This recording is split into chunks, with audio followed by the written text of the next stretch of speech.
В городе Кветта на юго-западе Пакистана этнические хазарейцы выразили протест в связи с убийством членов их общины. Хазарейцы, большая часть которых является мусульманами-шиитами, в последние годы находятся под ударом экстремистов-суннитов. Протестующие призвали власти обеспечить им защиту со стороны полиции.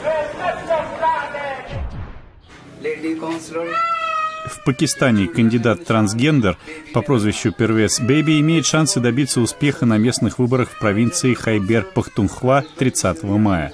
Это не первый кандидат-трансгендер в Пакистане. В целом, кандидаты-трансгендеры – редкое явление в консервативной пакистанской культуре.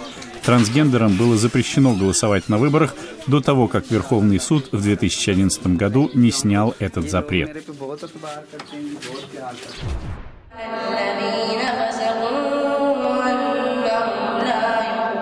Казахстан. В городе Алма-Ата прошел национальный конкурс чтения вслух Корана. 3 лучших исполнителя были награждены новыми автомобилями, хотя победителю исполнилось всего 14 лет.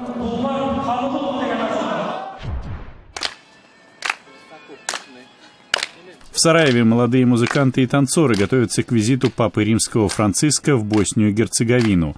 Визит состоится на следующей неделе. Этот хореографический номер будет исполнен под аккомпанемент песни, специально сочиненной к визиту. Номер называется «По следам мира».